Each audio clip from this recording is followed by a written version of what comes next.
Paramashivoham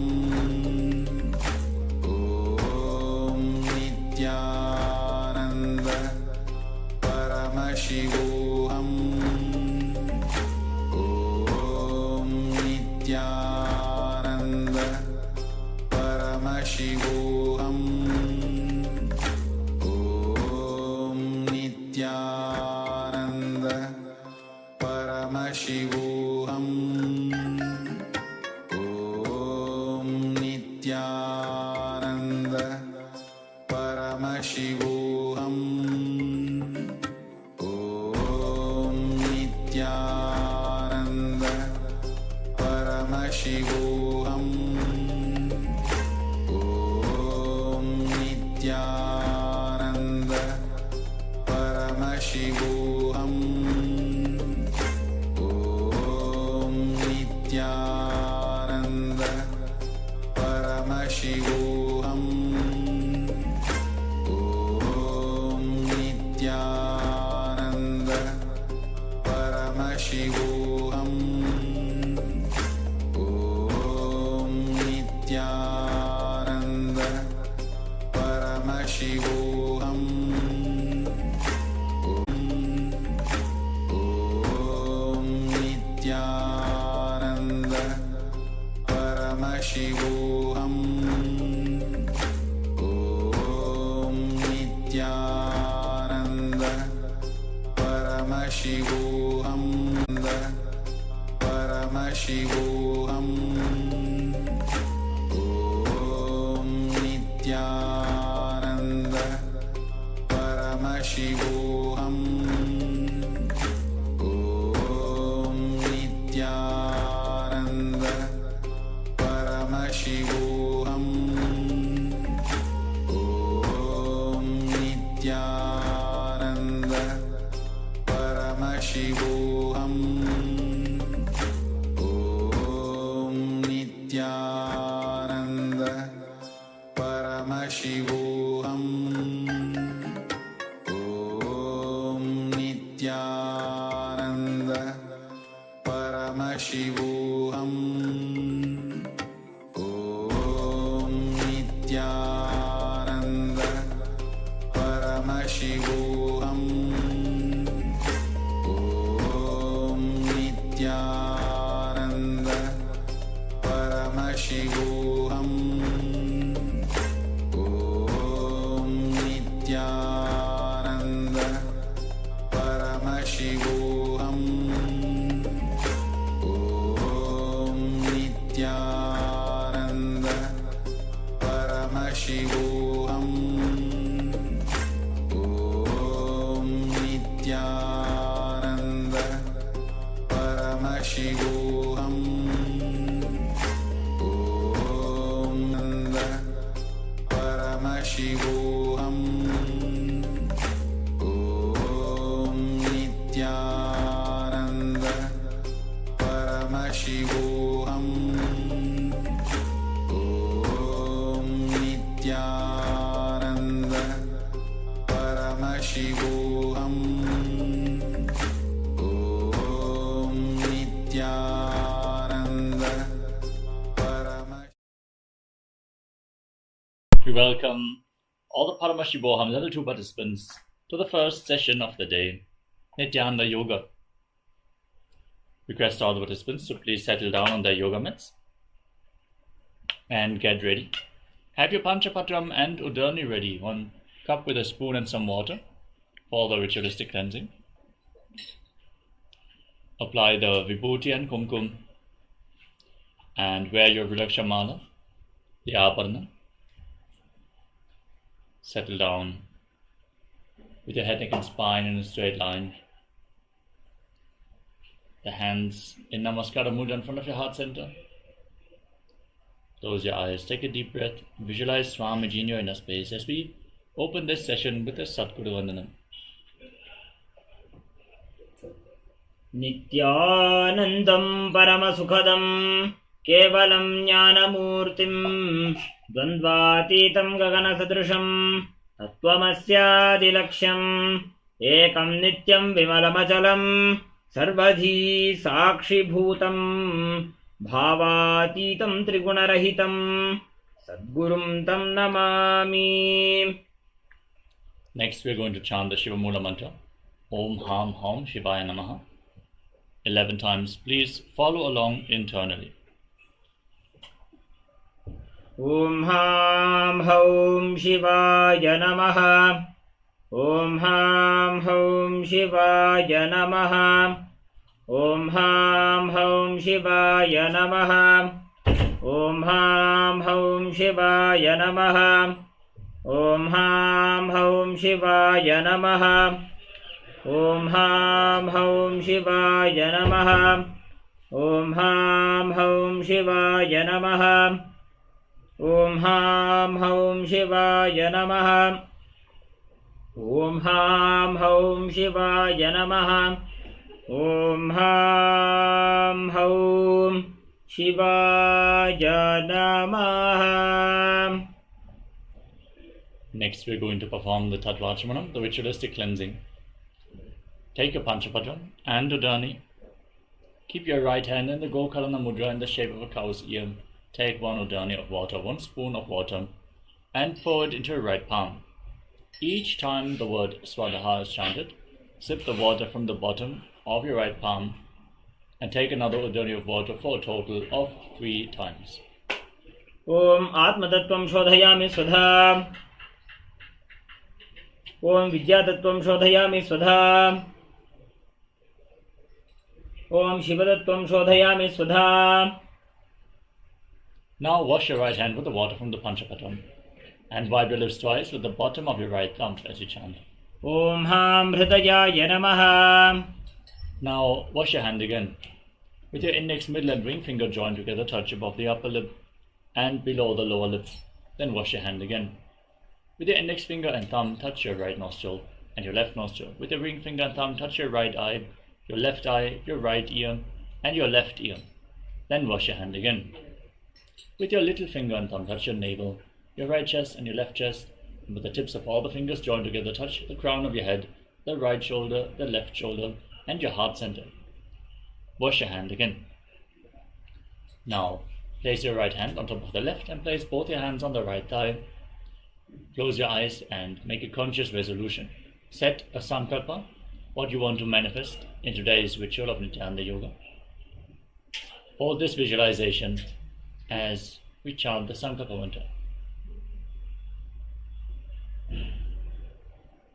Om Mamopata Samasta Duridakshaya Dwara Bhagavat Shri Nityananda Paramashiva Prityartham Shri Nityanandeshwari Paramashiva Shakti Sameta Shri Nityanandeshwara Paramashiva Prityartham Cha Adya Purvokta Evam Guna Visheshena Vishishtayam Asyam Shubhaditau Purana Arogya Yukta Dridhagatra Yogika Sharira Siddhyartham Paramashiva Shakti Aviskaranaartham Nityananda Yoga Abhyasam Karishye. Now wash your right hand once more. Om Apa Upasprishya. And keep your Panchapadram and Udani aside, out of harm's way. And let us get ready for the ritual of Nityananda Yoga.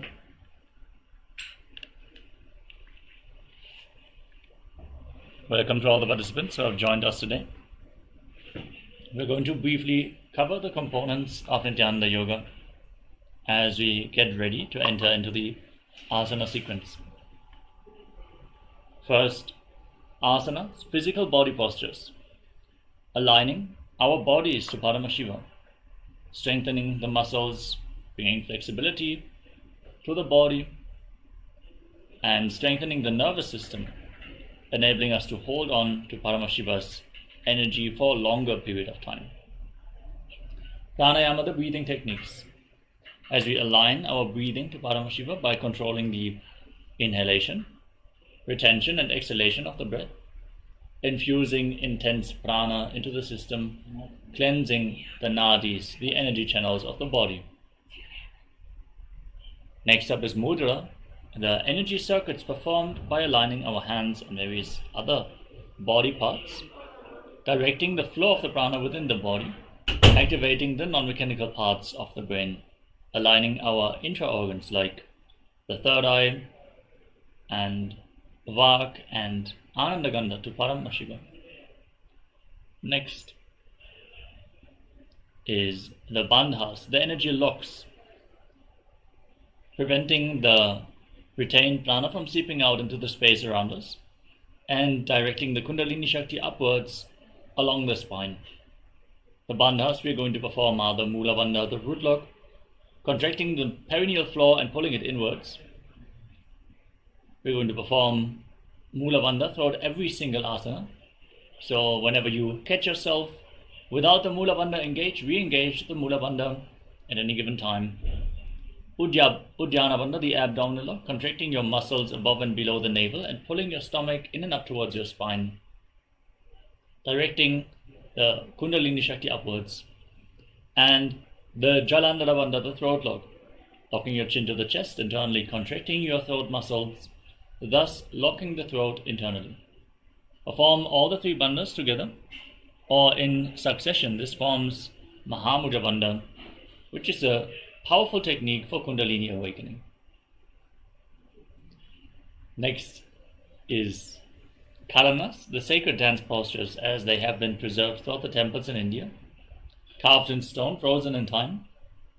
As you gracefully move all the body parts in synchronicity, you align your body movements to the cosmic body movements and bring intense awareness into every single part of your body and manifest a subtle breathing flow which intensifies the prana uptake.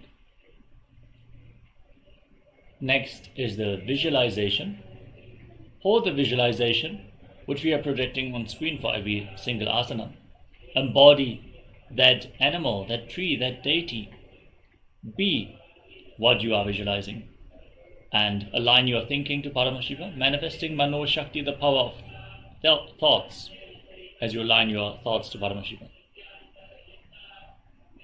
Next is Japa, the internal repetition of mantras.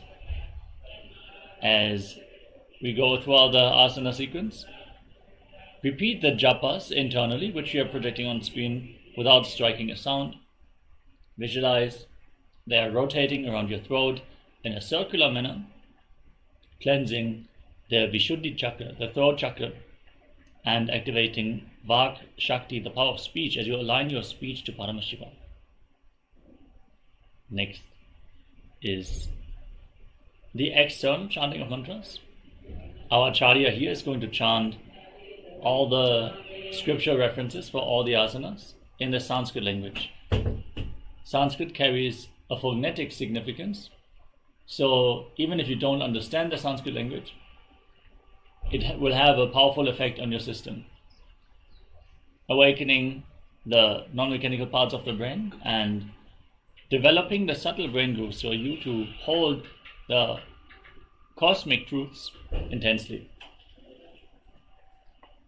The next component is weightlifting. Bodybuilding is a spiritual practice as per the Supreme Pontiff of Hinduism. So keep some weights at the side of your mat and intensify the asana practice by holding onto the weights throughout the asana practice. Bodybuilding is not only for male bodies, it is for female bodies alike. And you can shape the body as you want, bring intensity to your being and intensely awaken the Kundalini Shakti by having some weights ready for the yoga practice. The next component is mandala, the visual representation of certain gods and goddesses.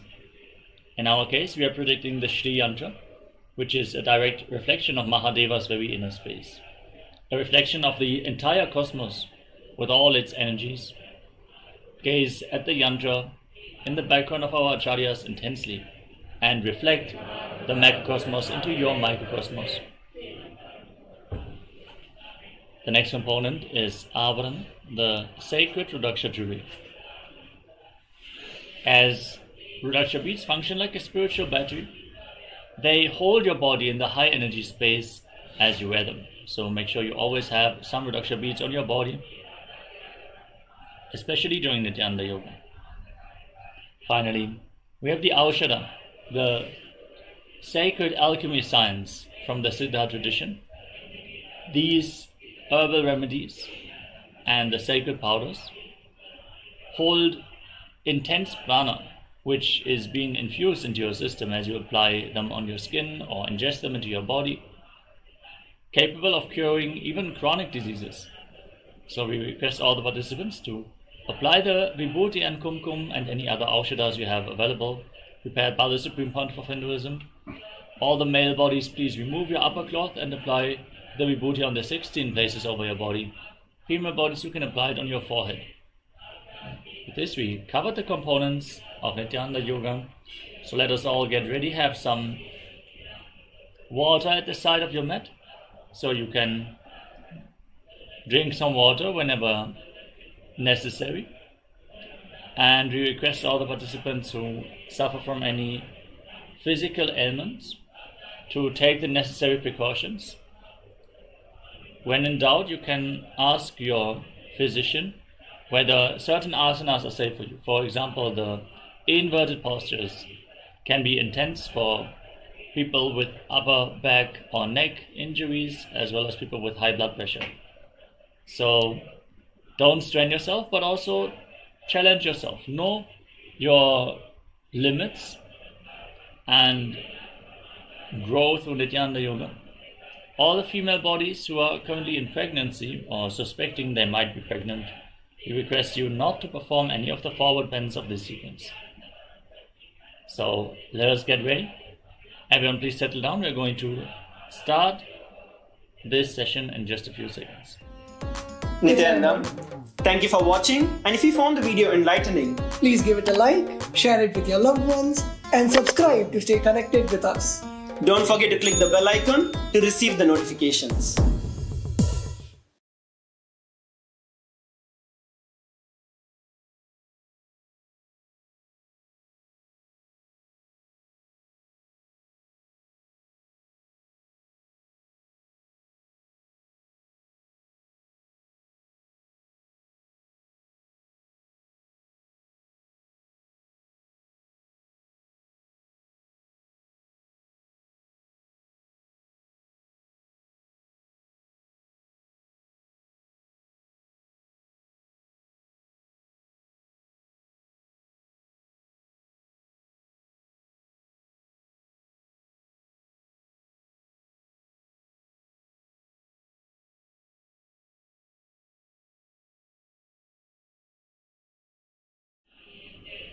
Yes, now let us enter into the first asana of the sequence. Sit in a comfortable cross-legged position with your head, neck and spine in a straight line. Place your hands on your knees in Bindu Mudra with index fingers and thumbs together. Engage Mahamudra Bandha, all three bandhas, the root lock, the abdominal lock and the throat lock. Visualize Lord Shiva in your inner space. Breathe in Samana Kumbhaka, inhale deeply, hold your breath, then exhale fully and again hold your breath. Visualize a flame being kindled in your navel region, rising up your spine. As you internally chant the japa Soham in Sukhasana. Tatsukhasanamityuktam ashaktastatsamacharet asanam vijitam yena jitam tena jagatrayam.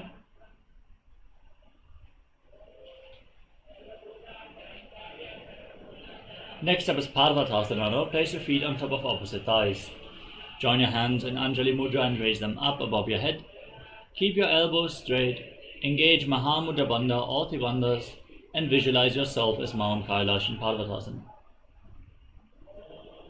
अथवक्षे Mahadev पर्वतासनमङ्गलम् यत्कृत्वा स्थिररूपी स्यात् षट्चक्रादिविलोपनम्. Next up is Halipavasana. Now extend your feet away from the body. Bring the soles of the feet together. Interlock your hands behind your back and lean forward and down. Bring your forehead on the ground behind your heels. Gaze to the tip of the nose. Engage Mahamudra Bandha and visualize Swamiji in Halipavasana.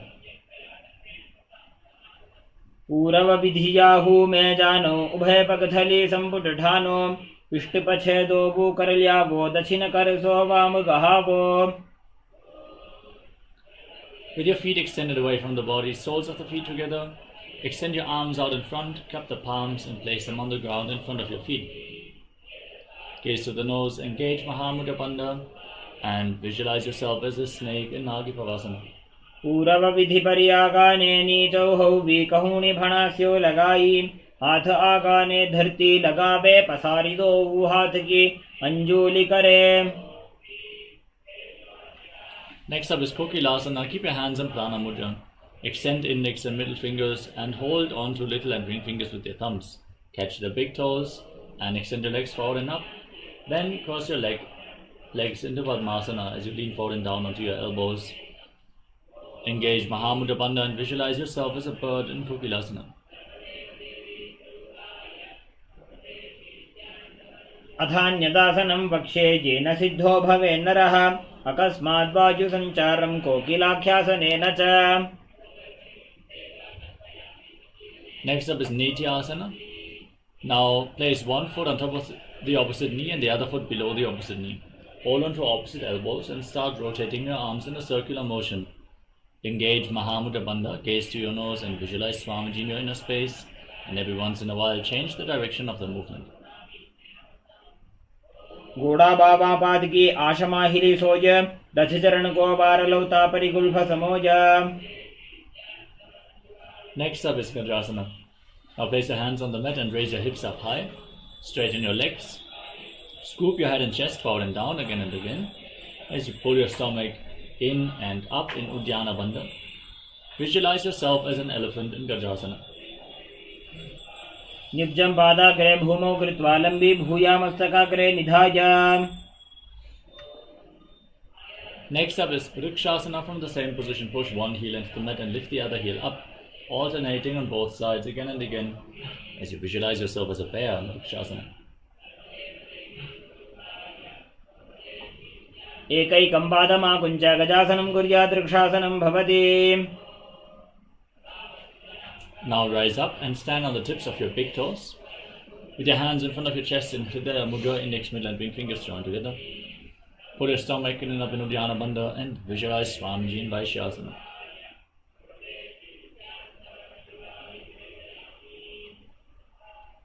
केशेन पादयुगलं बद्ध्वा तिष्ठेत अधोमुखः अथ वैश्याः वक्षे यत्कृत्वा सत्यवान् भवेत्.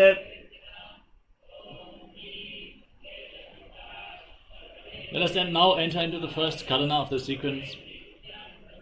Urdhva Janu Karana. Stand with the heels together, toes pointing outwards and knees bent. And bring your hands to the chest, elbows raised.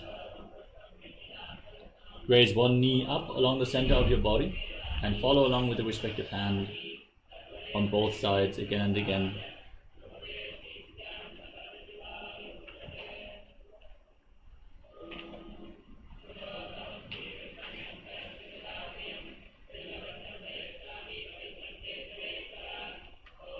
Next up is Balalingasana. Now interlock your fingers from the outside in. In Savashankari Mudra, pull one knee up towards your chest and pull it close with your hands. Engage Pathibandha's Mahamudra Bandha as you visualize yourself holding a baby. एकं जानूरसि आलिङ्ग्य स्थातव्यं बाललिङ्गनं भवति. Now pull the foot behind towards your buttocks, interlocking your fingers in Parasha Mudra. Engage Mahamudra Bandha. Keep your knees close together and visualize Swamiji in Parapitanasana. स्थित्वैकस्मिन् पादतले कराभ्यां वेष्टयेतनुं पृष्ठे संस्थाप्य यत्नेन पादपीडनमासनम्. Next up is Natarajasana. Now hold the sole of the foot from the inside and kick the leg back and up. Extend the other hand forward in Bindu Mudra and visualize yourself as Lord Nataraja. उत्तानपादं क्रौञ्चं च भरीचं वीरभद्रकं नटराजं त्रिकोणं च सुप्ताङ्गुष्ठप्रसारणे. Next up is Balalingasana. Now interlock your fingers from the outside in, pull the other knee towards your chest and engage Mahamudra Bandha as you visualize yourself holding a baby. एकं जानूरसि आलिङ्ग्य स्थातव्यं बाललिङ्गनं भवति. Now pull the foot behind towards your buttocks, engage Mahamudra Bandha and visualize Swamiji as you repeat Parapitanasana, internally chanting the japa Soham. स्थित्वैकस्मिन् पादतले कराभ्यां वेष्टयेत्तनुं पृष्ठे संस्थाप्य यत्नेन पादपीडनमासनम्. Now hold the sole of the foot, kick the leg back and up and lean forward, extending the other arm with the hand in Bindu Mudra. Visualize yourself dancing as Lord Nataraja in Natarajasana. उत्तानपादं क्रौञ्चं च मरीचिं वीरभद्रकं नटराजं त्रिकोणं च सुप्ताङ्गुष्ठप्रसारणे. Next up is Ardhari Trikhana from Arimandi position. Heels together, toes pointing outwards and knees bent. Again, bring your hands to the chest and this time step the right foot behind the left and swing the right arm back and forth like a pendulum. Gracefully move your arm and place your hand over the nose. Uncross the ankle, step the left foot behind and repeat the movement on the other side.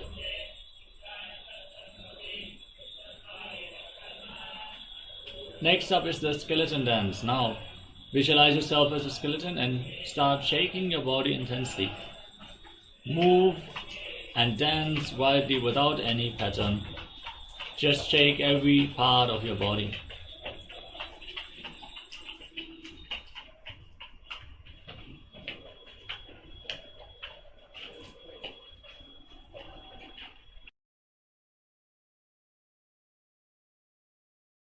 Now stand in Arimandi posture and cross your arms over top of your head.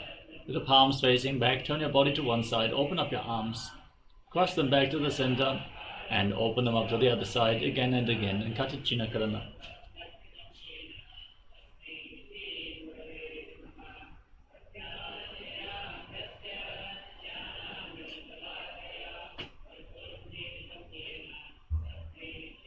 Next up is Tadasana. Now stand on the tips of your toes and raise your arms up above your head with the palms facing each other. Engage Mahamudra Bandha or the bandhas. Visualize yourself as a palm tree and internally chant Shivoham in Tadasana. महामुद्राबद्ध कोनो ताड़ासन विभेदकान् विनोतानं सदा कुर्यात् अंतर्पत्नी पतिप्रिया. Now lean forward and down. Place your hands on the mat if you can. Otherwise, just lean down as low as possible. Bring your head towards the knees. Engage Mahamudra Bandha and visualize Swamiji in Uttanasana. महामुद्राबद्ध कोनो ताड़ासन विभेदकान् विनोतानं सदा कुर्यात् अंतर्पत्नी पतिप्रिया. Now walk your hands forward, step your feet back into a tall plank position. Lock your chin to the chest and rotate your head from side to side as you visualize Swamiji in Tadakshvasana. गजासनमस्थित्वा मस्तकं वारं वारं दक्षिणकुक्षिं सव्यकुक्षिं नयेत्. Now lower your body down onto your stomach. Keep your hands at the side of the chest, the top of the feet flat on the mat, and raise your head and chest off the ground by the strength of your lower back. Open up your mouth and inhale through the hollow of your throat in Bhujangani Mudra as you visualize yourself as a cobra in Bhujangasana. अंगुष्ठनाभिपर्यन्तम् अधो भूमो विनिन्यसेत् कराभ्यां च धरां धृत्वा ऊर्ध्वशीर्षफणीवहि.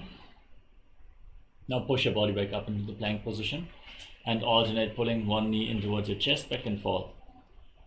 Breathe in Sahaja Kumbhaka, inhaling through the nose and leading the prana along the spine, holding the breath on and off along the various chakras as you visualize Swamiji in Shashasana. गजासन संस्थितौ जानुद्वयमाकुञ्च वारं वारं कर्तव्यं शजासनं भवति. Now step one foot forward in between the two hands. Simultaneously jump the front foot back and bring the other foot in between the hands again and again as you visualize yourself as a chariot in Rathasana. गजासन संस्थितौ एकैकं पादं पूर्वमार्गेण भ्रामयित्वा कर्तव्यं रथासनं भवति. Now with one foot at the front, rise up. Keep the back leg extended, back toes facing sideways. Bend the front knee at a 90-degree angle and raise your arms up parallel above your head. Pull your stomach in an Abhinudhyana Bandha, gaze to your third eye and visualize yourself as Lord Vedavata in Vedavatasana.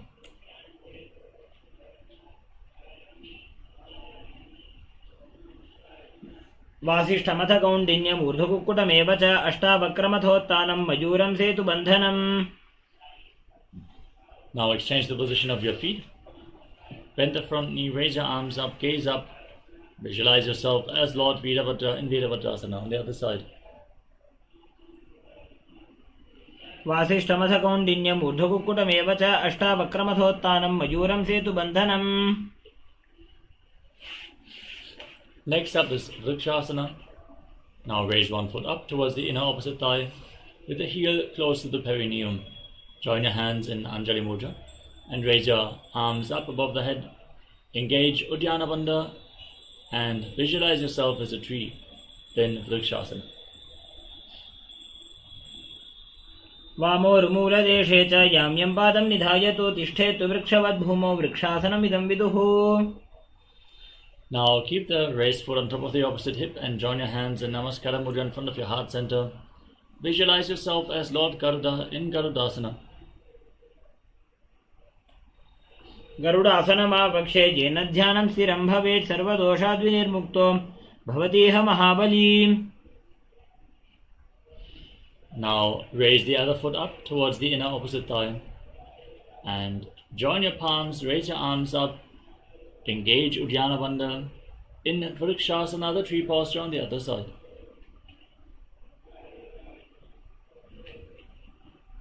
वामोरुमूलदेशे च याम्यं पादं निधायतो तिष्ठेतु वृक्षवद्भूमौ वृक्षासनमिदं विदुः. Now bring the raised foot on top of the opposite hip. Join your hands in Namaskara Mudra in front of your heart center and visualize yourself as Lord Garuda in Garudasana on the other side. गरुडासनमापक्षे येन ध्यानं स्थिरं भवेत् सर्वदोषाद्विनिर्मुक्तो भवतीह महाबली. Now step one foot forward and extend the other leg far back with the back toes facing sideways. Extend your arms out parallel to the ground and lean forward and down. Place one hand at the front foot, the other arm pointing up. Gaze up along the raised arm, align your shoulders, stretch your back. As you gaze up, visualize yourself as a triangle in Trikonasana. उत्तानपादं क्रौञ्चं च मरीचिं वीरभद्रकं नटराजं त्रिकोणं च सुप्ताङ्गुष्ठप्रसारणे. Rise up and exchange the position of your feet, leaning down to the other side. Gaze up as you visualize yourself as a triangle in Trikonasana, the triangle posture on the other side. उत्तानपादं क्रौञ्चं च मरीचिं वीरभद्रकं नटराजं त्रिकोणं च सुप्ताङ्गुष्ठप्रसारणे. Rise up and now stand in Arimani posture for the next Karana of the sequence. Your heels touching, toes pointing outwards, knees bent. Raise one heel off the mat, bring your hands in front of your chest with the palms facing each other. Then stomp the raised heel down, lift the other heel up and exchange the position of your hands again and again in Nikuttaka Karana.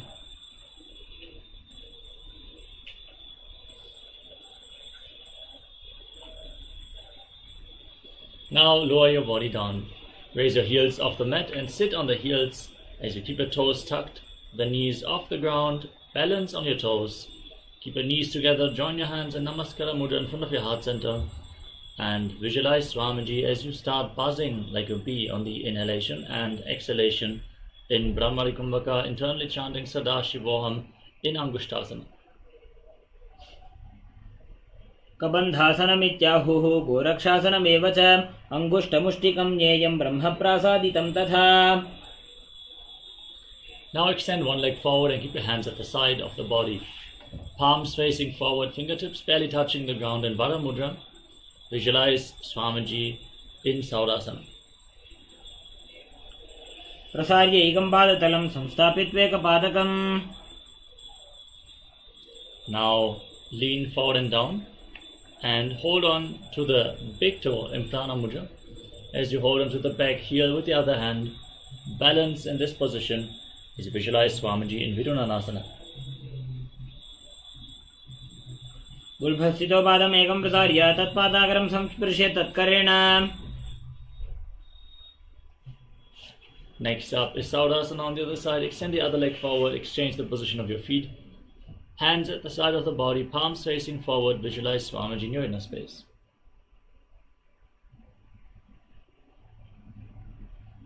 प्रसार्य एकं पादतलं संस्थापित्वेकपादकम्.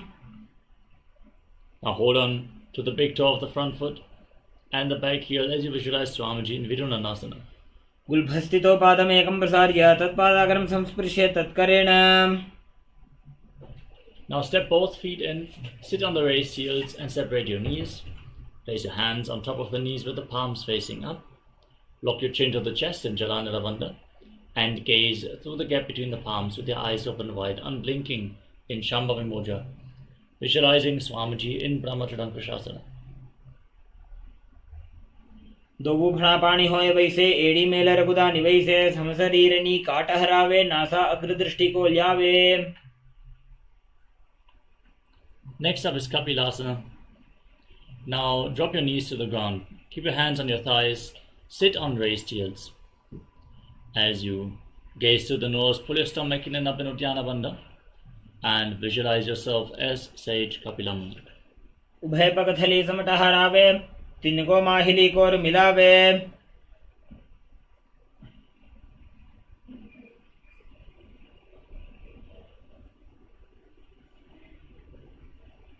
The next asana is Padragurakasana.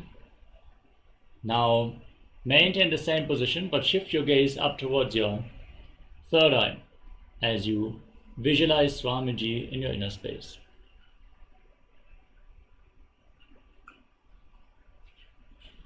दोबू पगथली संबुड करे कोरवारली भू परिधरे. Next up is Suryasana. Now raise your knees off the ground, bring the soles of the feet together and join your thumbs and little fingers and open up your palms, resembling a lotus flower in Padma Mudra. As you raise your arms up above your head, gaze up through the gap between the palms, engage Uddiyana Bandha and visualize Lord Surya in your inner space in Suryasana.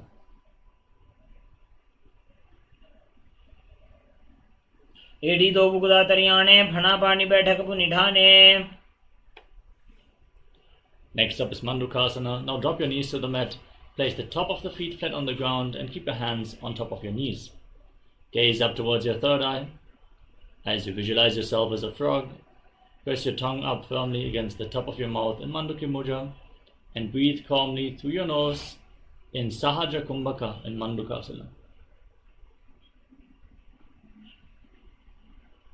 एड़ी दो बुगदा तरियाने भणा पानी बैठक पुनिठाने. Now bring your hands behind your back and hold on to opposite shoulders. Keep your elbows firmly pressed against the head as you pull your stomach in and up in Uddiyana Bandha.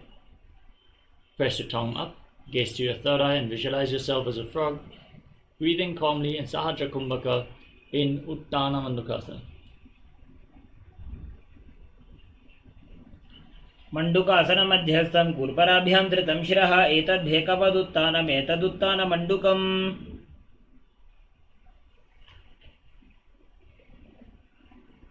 Next up is Simhasana. Now cross your feet and sit on the raised heel. And then engage the Mula Bandha as you keep your hands on the knees, gaze to the tip of the nose and stick your tongue out. Exhale forcefully through your mouth again and again as you visualize yourself as a lion in Simhasana. दक्षिणं सव्यगुल्फेन दक्षिणेन तथेतरम्. Now separate your knees and bring the soles of the feet together behind with the toes pointing back. Sit on the heels, cross your hands behind your back and hold onto your big toes in Prana Mudra. Lock your chin to the chest in Jalandhara Bandha, gaze to the tip of the nose and visualize Swamiji as you return to buzzing like a bee on in and exhalation in Brahmari Kumbhaka and Bhadrasana. गुल्फौ च वृषणस्याधो व्युत्क्रमेण समाहितः पादाङ्गुष्ठौ कराभ्यां च धृत्वा च पृष्ठदेशतः.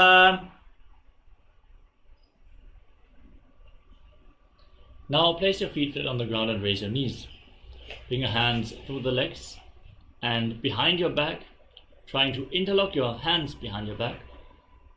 If you cannot touch your fingers, that is not a problem. You just reach as far back as possible. Gaze to the tip of the nose and visualize yourself as a crow in Kakabushamdi Asana. प्रथमे वेसकौकटठाने दोवो हाथ पकमी च आने. Next up is Karnipavasana. Now place your palms flat on the mat and bring your knees onto your arms towards your armpits. Raise your hips, straighten your legs, lean forward and balance on your hands as you visualize Swamiji in your inner space. आसन को गुण शीतुष्टा होई तो आछी होई. Next up is Kapalyasana, the first inverted posture of the sequence. Now, place your head on the ground, forming a triangle between your head and your hands. You can set yourself up in front of a wall for support if needed. Then bring your hips above the shoulders. Then raise your legs up. Stack the knees above the hips, the ankles above the knees. Straighten your body, breathe deeply and buzz like a bee in Brahmari Kumbhaka as you gaze to the nose and visualize Swamiji in Kapalyasana. शीश शीशा धरती टेकी पकदो वो मिलिबा ऊंचा को करे. Gently lower your body down. And now come to a squatting position as we perform Rechaka Kumbhaka, exhaling fully and holding the breath in the exhaled state. Twist your body, align one knee and the respective hip with your elbows. Lean forward, find balance and extend your legs out to the side. As you gaze towards your third eye, visualize yourself as a peacock in Paramashivoham. मयूरं दंडवत् कुर्यान् मायूरं दंडनामकम्.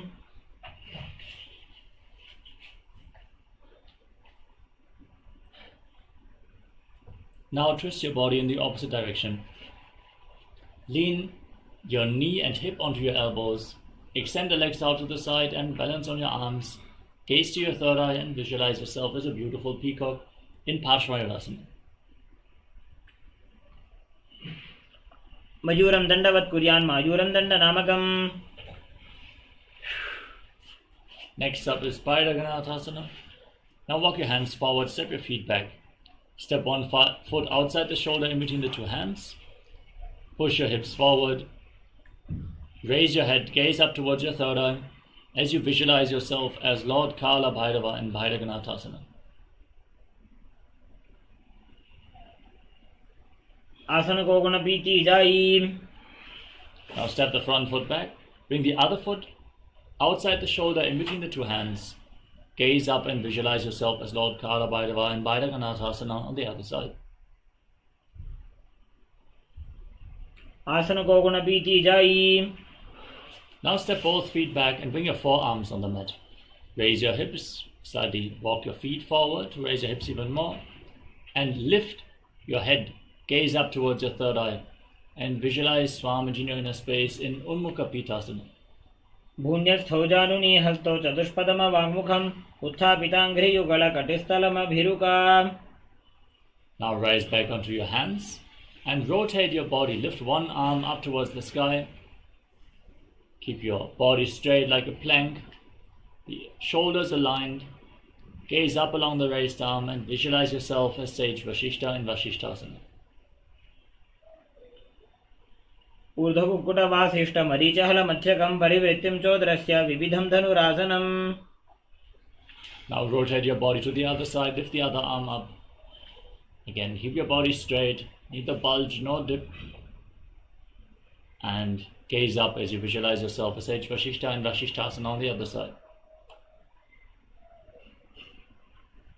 ऊर्ध्वकुक्कुटवासिष्ठ मरीचहल मध्यकं परिवृत्तिं चोदरस्य विविधं धनुरासनम्. Now come to a seated position with your legs extended forward. Bring your hands underneath the buttocks with the palms facing up. Lock your chin to the chest. Engage Jalandhara Bandha. Gaze to the tip of the nose and visualize yourself as Lord Hanuman as you internally chant Mahasada-shivoham in Anjani Asana. दोबू कर की उभय हथेली कोरवारली मैले भेली. Now lean forward and down and catch the big toes in Prana Mudra. As you lean all the way down, bring your head towards the knees. Engage Mahamudra Bandha, the root lock, the abdominal lock and the throat lock as you visualize Swamiji in Paschimottanasana. जानु परिललाटन्तु पश्चिमं तानमुच्यते येन केन प्रकारेण सुखं धार्यं च जायते. Now rise up, interlock your fingers around your neck and slightly separate your knees. As you lean forward and down, bring your head in between the knees. the elbows outside the legs. Engage Mahamudra Bandha, squeeze your core as you visualize Goddess Kali in your inner space in Ugrasana. स्वपाणिभ्यां दृढं धृत्वा जानुभरि शिरोन्यसेत् आसनोऽग्रमिदं प्रोक्तं भवेदनिलदीपनम्. Rise up, step one foot in towards your body. Keep the heel against your perineum with the knee raised. Bring your arm in and around the raised knee and interlock your fingers behind your back as you lean forward and down. Bring your head towards the knee and visualize yourself as Marichi in Marichi Asana. उत्तानपादं क्रौञ्चं च मरीचिं वीरभद्रकं नटराजं त्रिकोणं च सुप्ताङ्गुष्ठप्रसारणे. Now rise up, drop the raised knee to the side and keep the heel firmly pressed against the perineum. As you lean forward and down, hold onto the front foot with both hands. Gaze to the nose, visualize Swamiji, exhale fully and hold your breath. Rechaka Kumbhaka as you engage Mahamudra Bandha in Mahamudrasana. महामुद्रां प्रवक्ष्यामि तन्त्रेऽस्मिन् मम वल्लभे यां प्राप्य सिद्धा सिद्धिं च कपिलाद्याः पुरागताः. Next up is Marichi Asana on the other side. Extend your legs, step the other foot in towards the body, bring your arm in and around the leg and interlock your hands behind your back as you visualize yourself as Sage Marichi.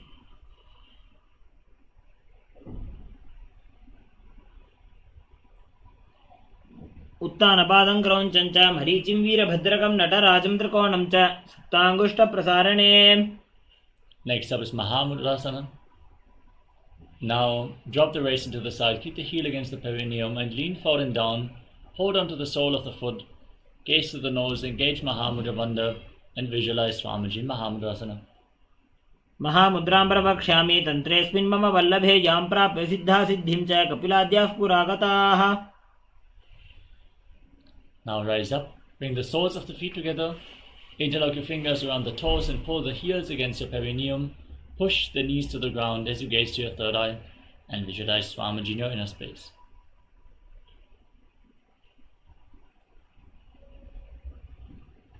गुल्फौ च वृषणस्यादः सीवन्त्याः पार्श्वयोः क्षिपेत्. Now extend your feet away from the body, place your hands on the respective knees. Keep your toes together, separate your heels and gaze towards the tip of the nose as you lock your chin to the chest, visualizing Swamiji in Dvalipavasana.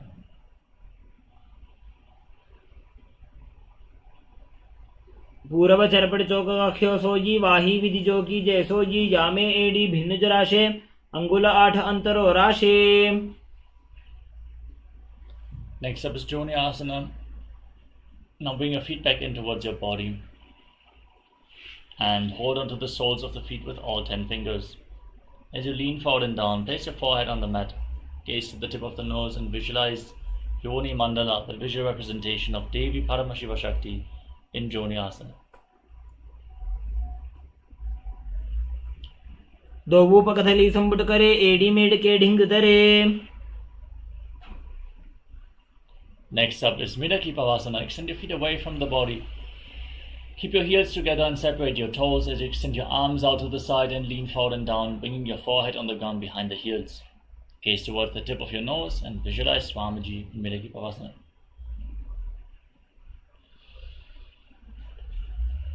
पूरव विधि परिपकथली संपुट शोल एडी मिली राशे.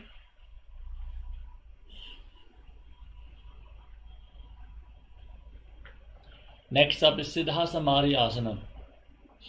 Now bring your feet in towards the body. Keep your heels together. Keep the toes together and separate your heels. Bring your hands below the shins, palms facing up. Place your chin on the ground and your toes against your throat. As you gaze to the nose, visualize Lord Surya in your inner space in Siddhasamari Asana.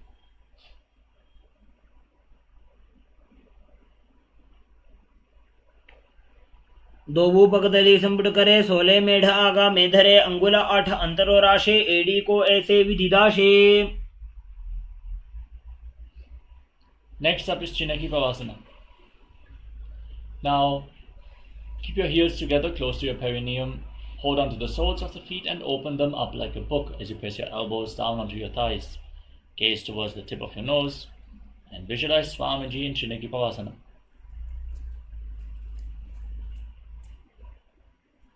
दोवु पकागी एड़ी धरती मगिवा मेढ़ लगावे. Next up is Chatupartachokasana.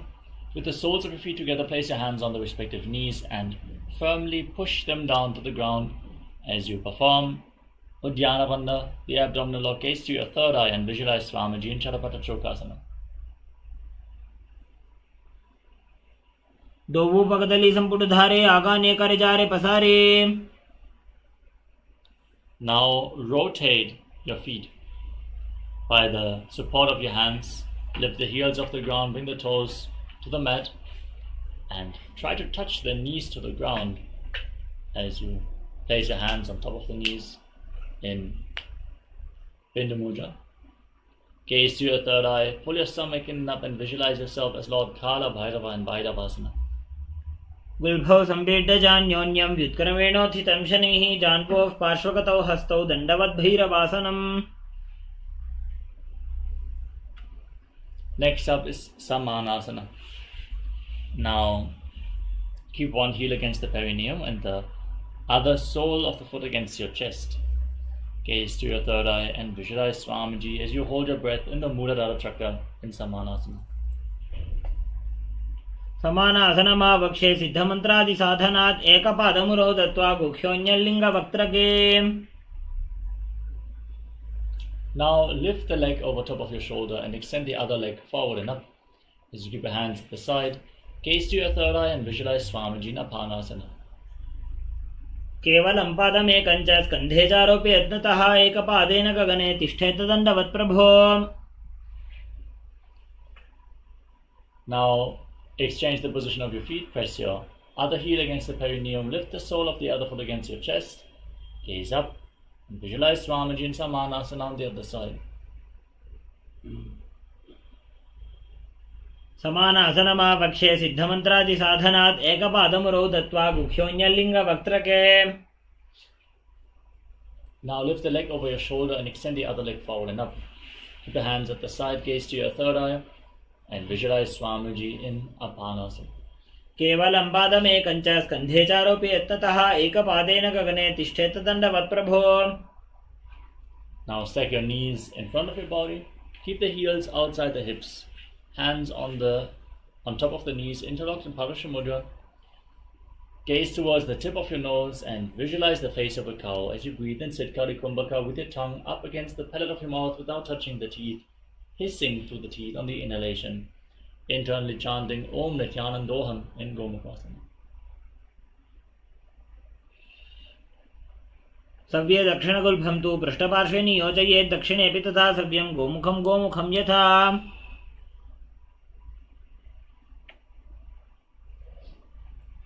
Next up is Anasuyasana. Hold on to the big toes in Prana Mudra as you gaze towards the tip of the nose.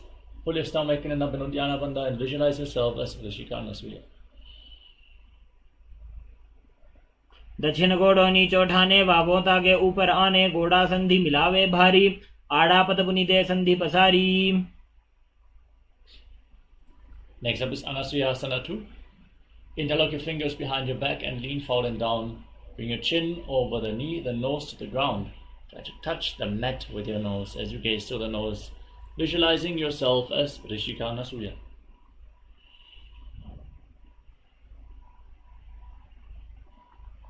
जीमणा गोदा की संधि उपरिड़ा वा गोड़ा की संधि. Now rise up, step the right foot flat on the mat, and keep the left heel against your perineum. Hands on the respective knees, gaze to the tip of the nose, and visualize yourself as Lord Garuda in Garudasana 2.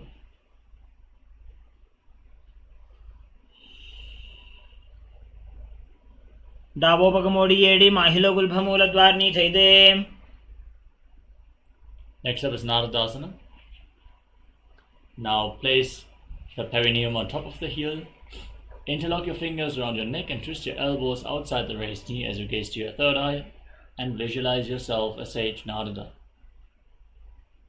Vishti वाम पगदली गेरी भूपरि ताहि लगावे फेरी. Now place the left foot on top of the right thigh.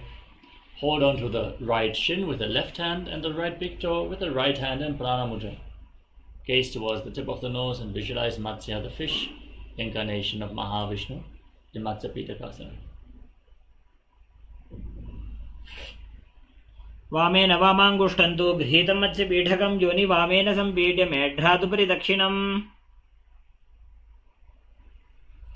Next up is Gomukhasana on the other side. Again, stack your knees with the other knee on top this time. Hands on top of the knees, gaze to your nose and visualize the face of a cow in Gomukhasana.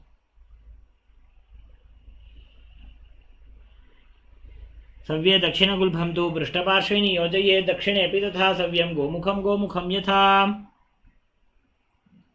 Now, interlock your fingers around the big toes. Pull your stomach in and up and gaze to your nose, visualizing yourself as Rishika Anasuya in Anasuyasana.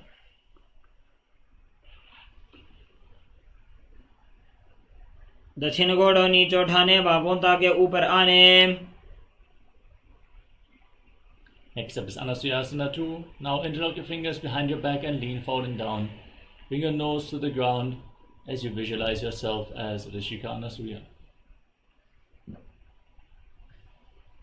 जीमणा गोदा की संधि उपरडावा गोड़ा की संधि मिलाई राशे घोड़ा सिवले पगथल्यालो आड़वाई सुधा राशे.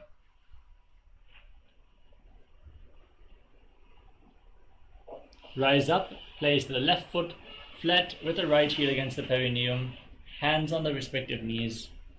Gaze to the tip of the nose and visualize yourself as Lord Garuda in Garudasana 2. डाबो पगमोड़ी एडी माहिला गुल्भम मूलद्वारिणी चैदे. Now raise your perineum onto the heel. Interlock your fingers around the neck and twist your elbows outside the raised knee. Gaze to your third eye and visualize yourself as Sage Narada in Naradasana.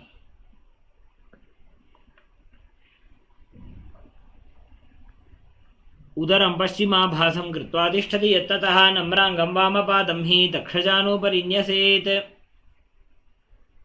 Now place the right foot on top of the left thigh. Hold on to the left shin with the right hand and the left big toe with the left hand in Prana Mudra. Gaze to your nose and visualize Matsya, the fish avatar of Lord Vishnu in Matsya Pitakasana.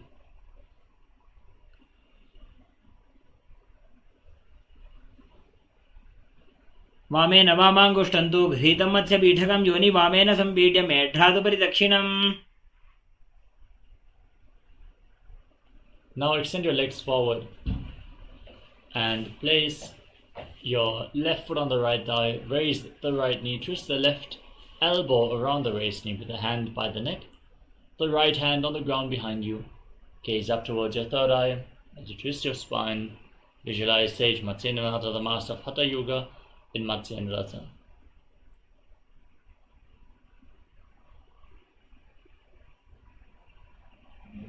उदरं पश्चिमाभासं कृत्वा तिष्ठति यत्ततः नम्राङ्गं वामपादं हि दक्षजानुपरिन्यसेत्. Now extend the front hand down, elbow outside the raised knee, hold onto the big toe in Prana Mudra and place the right hand on the respective ear. Twist your spine, gaze up and visualize yourself as a camel in Kubhasana.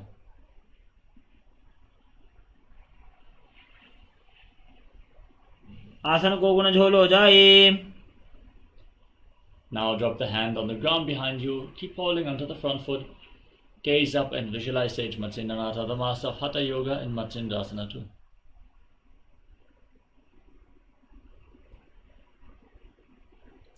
मत्स्येन्द्रपीठं जठरप्रदीप्तिं प्रचण्डरुक्मण्डलखण्डनास्त्रम्. Now extend your legs forward and place the right foot on top of the left thigh. Raise the left knee, twist the right elbow outside the raised knee with the hand by the neck, the left hand on the ground behind you. As you visualize Sage Matsyendranath, gaze to your third eye in Matsyendrasana.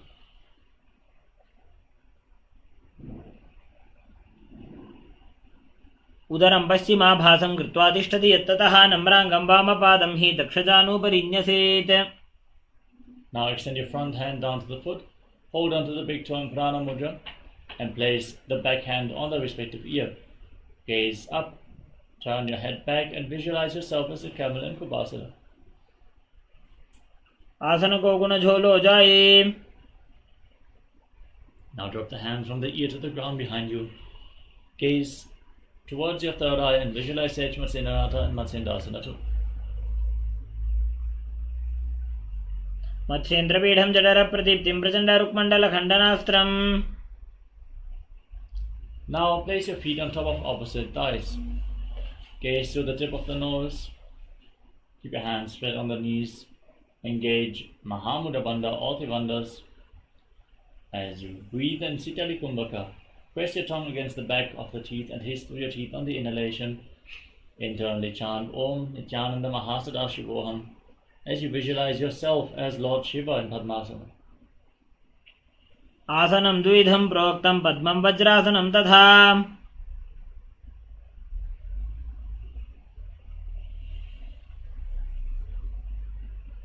Now cross your arms in front of your body and hold onto the big toes in Prana Mudra.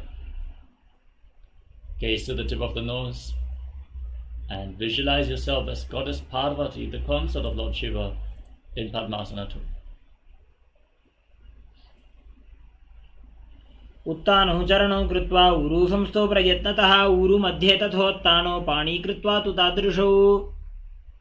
Now bring your hands through the legs, place your palms on the ground, lifting your entire body off the mat, arms straight. Visualize yourself as a rooster and breathe calmly through your nose in Sahajra Kumbhaka in Kukkutasana. पद्मासनं सुसंस्थाप्य नान्वोरोरन्तरे करौ. Next up is Baddha Keki Asana. Now rise up onto your knees with your legs in Padmasana. Place your hands on the mat, fingers pointing towards your knees.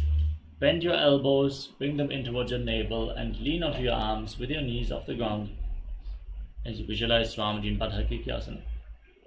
धरामौष्टभिकरद्वेन तत्कूर्परिस्थापितानाभिपार्श्वः. Now extend your legs back. Keep your hands on the ground, fingers pointing towards your body.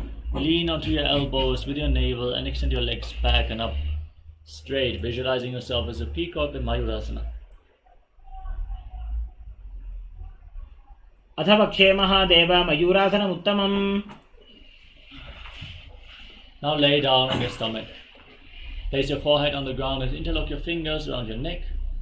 Turn your feet so the toes are pointing to the side and the heels are touching the ground as you visualize yourself as a crocodile in Makarasana.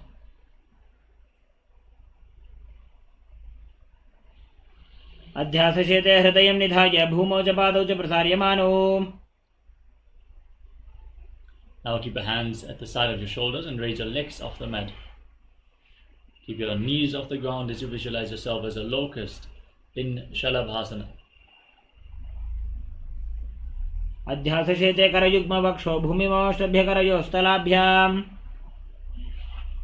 Now bend your knees, hold onto the top of your feet and pull your feet outside the hip down to the ground. Try to touch your heels to the mat as you visualize yourself as a camel in Ushtrasana. अध्यासशेते पदयुग्मव्यस्तं पृष्ठे निधायापि धृतं कराभ्याम्. Now hold onto the soles of the feet and kick your legs back and up as you raise your head and chest. Gaze up towards your third eye as you visualize yourself as Pinaka, Lord Shiva's bow in Dhanurasana. प्रसार्य पादौ भुजदण्डरूपौ करौ च पृष्ठे धृतपादयुग्मम्. Now come to a kneeling position. Place your feet flat, sit in between your heels and place your hands on the respective knees. Gaze to your third eye as you breathe calmly through your nose, internally chanting Om Nityananda Paramashivoham as you visualize Swamiji in Bhagasana. उल्टा मोड़े पादौ वैसे बहुरोजुगति करे एक ऐसे. Next up is Gohi Asana. Now place your forearms on the ground, elbows shoulder width apart. Set yourself up for another inverted posture. As you interlock your fingers, place your head on the ground and support it with your hands. Raise your hips, straighten your legs. Bring your hips above the shoulders and then raise your legs off the ground, pulling your knees in towards your chest. Squeeze your body into a ball as you try to touch your chin to the knees. Gaze to the tip of the nose and visualize Swamiji in Gohi Asana. दो हाथ की कहुनी जोजी पुनः कलाई जाने दोई. Now raise your legs up high, straighten your legs up as you gaze to the tip of the nose and visualize Swamiji in Shirshasana. विपरीतं मण्डलं च द्विधैव विदितं हिनः. Lower your legs down, come to a seated position with your legs extended forward. We're now going to enter into a sequence of rapid exhalations in Bhastrika Kumbhaka. By contracting your abdomen, pulling it in and up, push the air out of your lungs again and again, rapidly, without inhaling. Naturally, air will flow back into your lungs. We're going to perform this Kumbhaka throughout the next few asanas. Rapidly exhale again and again, starting off with Podyasana. Now hold on to your calves and extend your legs vertically up in front of your face. Okay, visualize Swamiji in your inner space. दो हाथ पग बाहर आने घोड़ा तरे का कसी ठाने. Now bring your hands behind your back and hold on to opposite shoulders. Keep your legs raised. Engage your core. Gaze to your third eye and visualize yourself as a mace in Parikasana. उत्तानं शयनं कृत्वा पादौ मिलित. Parallel to the ground. You can place your elbows on the ground if needed. Keep your legs raised. Gaze up and visualize yourself as a boat as you rapidly exhale in Naukasana. उत्तान शयनं कुर्पराभ्यां भूमिं वष्टभ्य. Keep exhaling rapidly as you pull your feet towards your chest with your hands scooped below, knees apart. Gaze to the nose and visualize yourself as Lord Rudra in Rudrasana.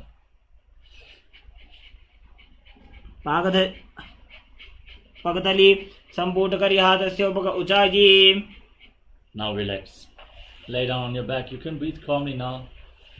Place your feet flat on the mat and keep your knees raised. As you place your palms down on the mat, just behind your heels. Push your hips up. Contract your perineal floor. Lock your throat. Hold your breath intensely. Push the air into the central nadi of the spine, Sushumna nadi. As you breathe in Mocha Kumbhaka, visualize Swamiji and gaze to your nose in Unmukha Pitasana 2. ऊर्ध्वे च जानुनी कृत्वा शवित्वोर्ध्वमुखं तथा उत्थाप्य हस्तौ तिष्ठेत्तु पीठ उन्मुखनामके. Now lay down flat on your back. Keep your hands at the side of the hips, palms facing up.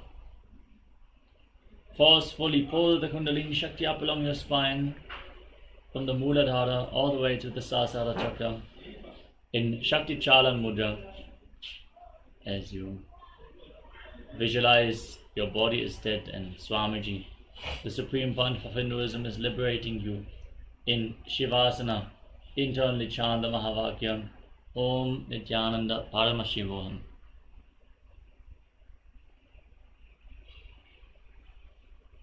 उत्तानं शववद्भूमौ शयनं तुषवासनं शवासनं श्रान्तिहरं चित्तविश्रान्तिकारकम्.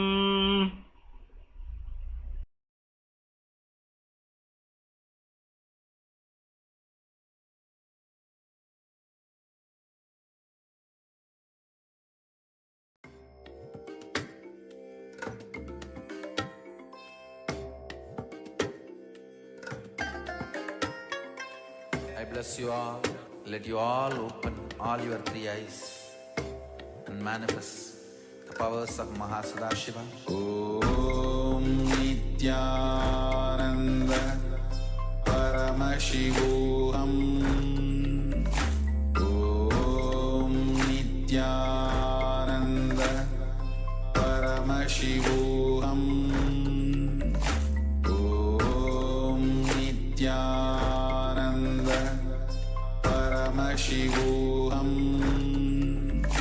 Om Nityananda Paramashivoham.